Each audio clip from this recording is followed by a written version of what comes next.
केंद्रीय रक्षा एवं पर्यटन राज्य मंत्री अजय भट्ट ने आज अपने संसदीय क्षेत्र में आपदा प्रभावित क्षेत्रों का निरीक्षण किया। केंद्रीय राज्य मंत्री नैनीताल जिले के हल्द्वानी से सटे आपदाग्रस्त क्षेत्र दमाढूंगा, काठगोदाम और शीश महल पहुंचे। उन्होंने आपदा प्रभावितों से बात की और उनकी समस्याओं के बारे में जानकारी ली। वहीं कलसिया और रसकिया नाले में आए उफान से लोगों के घरों को नुकसान हुआ है। कई घर कटान होने से बह गए, जबकि मकान नाले की ओर लटके हैं। प्रशासन ने 40 परिवारों को राहत राशि बांटी है। कई मकान पूरी तरह बह गए हैं, लोगों को परेशानियां हो रही हैं, बिजली के तार लटक रहे हैं। वो सारे हमने एक 14 सदस्यों की एक समिति बना दी है। जिलाधिकारी खुद यहाँ आए थे, तो उसमें फॉरेस्ट भी होगा, एक्शन होंगे हर डिपार्टमेंट के। हम कैसे इसको ठीक करें, डीसिल्टिंग करानी बहुत जरूरी है, क्योंकि नदियां भर गई हैं और वो अगल बगल को मार रही हैं, अपना रास्ता बदल रही हैं। अब चूंकि ये पूरा आबादी क्षेत्र है, आबादी क्षेत्र में अपने लोगों को बचाना हमारी पहले प्राथमिकता है।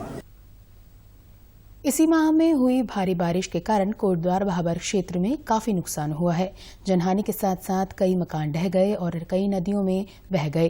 कृषि भूमि और पुलों को भी क्षति पहुंची है। यहां के लोगों का कहना है कि साल 2017 में इसी प्रकार बाढ़ के हालात बने थे, जिसका मुख्य कारण अतिक्रमण है।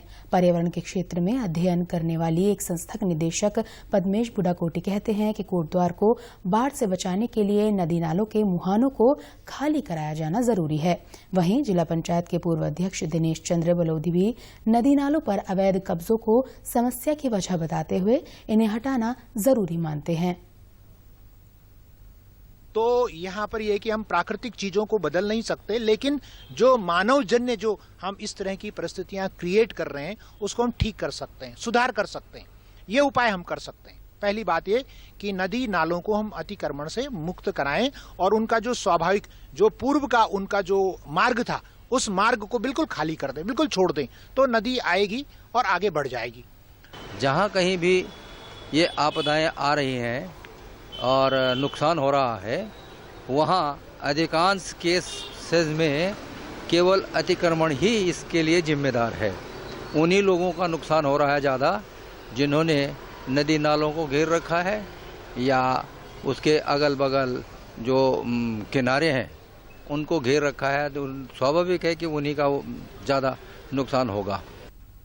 क्षेत्रीय विधायक व विधानसभा अध्यक्ष रितु खंडूरी का भी कहना है कि नदी नालों पर अतिक्रमण है। नदी नाले अपना पुराना स्वरूप ले रहे हैं। वहीं नगर आयुक्त वैभव गुप्ता बताते हैं कि सैकड़ों की संख्या में अतिक्रमणकारी बसे हुए हैं, जबकि एसडीएम सोहन सिंह सैनी का कहना है कि विभिन्न विभागों को अवैध कब्जे हटाने के निर्देश दिए गए हैं। बहुत से ऐसी जगह हैं, बहुत से ऐसे इलाके हैं जहां पर नालों में घर बने हुए हैं, नदियों के बिल्कुल कोनों पे बगल में घर बने हुए हैं और अतिक्रमण हुआ है। इसमें अब हम आगे क्या कर सकते हैं, किस तरह से कार्रवाई हो सकती है, क्योंकि हम ये भी जानते हैं कि जो इनक्रोच्ड लैंड है वो कहीं ना कहीं उसमें गरीब व्यक्ति रहता है, लेकिन कष्ट बहुत होता है, दिक्कत बहुत होती है और धीरे धीरे नदियां वापस अपने स्वरूप पर आ रही हैं, नाले अपने स्वरूप पर आ रहे हैं और ज़्यादा बढ़कर आ रहे हैं। तो इसलिए बहुत आवश्यक है कि हम इंक्रोचमेंट को देखें। नाले हैं उन पर, नदियों पर लोगों का अतिक्रमण है। कुछ जगह तो बिल्कुल पुल के पास ही अतिक्रमण है। उसमें पहले से कई बार कार्रवाई हुई है, नगर पालिका के टाइम से भी नोटिस भी गए हुए हैं। उसमें कुछ लोगों ने हटा भी दिया था, कुछ लोगों का नहीं हटा है।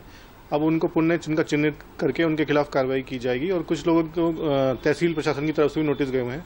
तो अब ये पूरा जो, क्योंकि नदियों के पास वाला क्षेत्र है, अब उसका चिन्हीकरण एक संयुक्त टीम बनाकर फिर हमारे द्वारा भी उसमें नोटिस दिया जाएगा और फिर जो भी उनकी सुनवाई करके नियमानुसार अतिक्रमण हटाने की कार्रवाई की जाएगी। कुल अपने रेवेन्यू डिपार्टमेंट्स को भी, अपने चाहे सिंचाई विभाग है चाहे पीडब्ल्यूडी है, हमने सबको निर्देशित कर दिया है कि यदि उनकी जमीन पे भी कोई अवैध काबिज होता है तो वो हमें तत्काल जो है, पुलिस और प्रशासन को तत्काल जो है इसकी सूचना उपलब्ध कराएंगे और हम उसे तत्काल जो है हटाएंगे। कहीं भी इस तरह का अवैध कब्जा नहीं होने देंगे।